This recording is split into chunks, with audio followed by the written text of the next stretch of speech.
Hello, I'm going to read to you the story of the Leprechaun.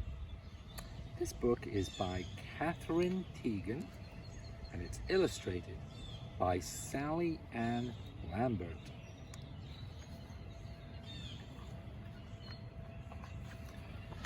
And the first page.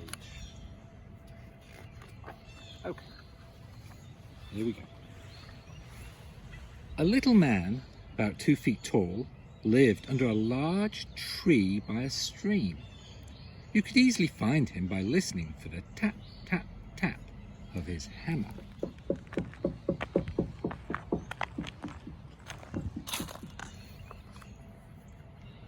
The little man was a shoemaker. He spent his days making shoes that were green, gold, and lavender, some with pointy toes, some with high heels, for the people who lived nearby, and for the fairies who lived in the woods. The people knew he was a leprechaun, for there were many fairies like him who lived outside villages. There he is, got a wheelbarrow full of shoes. The people paid the leprechaun with pieces of gold for the shoes that he cobbled. The fairies' shoes were made of satin, and they were tiny. The fairies brought their gold to the leprechaun too. The leprechaun needed a place to keep his gold. He was a bit of a miser, so he didn't spend much of his money. An old metal pot became the perfect place for all of his wealth. His shoes were so prized that soon his pot of gold was overflowing.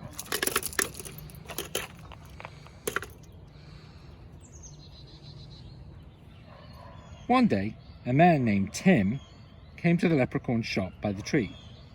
He wanted a pair of shoes that would be a violet blue with thick heels. As he was describing the shoes to the leprechaun, he spied the pot of gold. Tim knew that if he could capture the leprechaun, he would be granted 3 wishes, because leprechauns are magic. "I'll come back in a few days to collect my shoes," said Tim. The leprechaun was no fool. He knew what the man was really after. He buried his pot of gold in a field with berry bushes.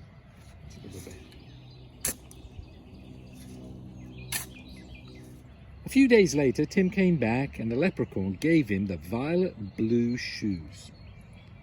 But when the leprechaun turned to hide his payment, he was snatched from behind.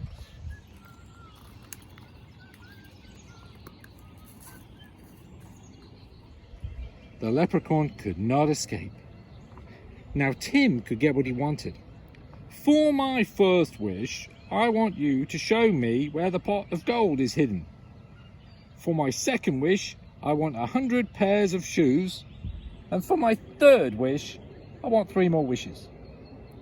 The leprechaun said, "I can grant you the first 2 wishes, and the third wish is a greedy trick and cannot be granted."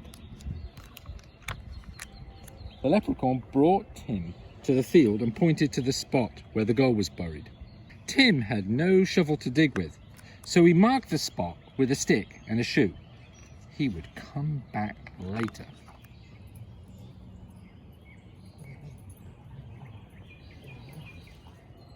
But when Tim returned, he could not believe his eyes. There were 200 sticks with 200 shoes all over the field. It was leprechaun magic. Tim dug many holes in the field, but he couldn't find the spot where his gold was buried. After a few hours, he gave up. When he tried to collect the shoes, each one disappeared. The leprechaun had tricked him. The leprechaun needed to find a better place for his gold. He knew that rainbows were magic. He could never tell where one ended. And if he buried his gold at the end of one, only he would be able to find it again.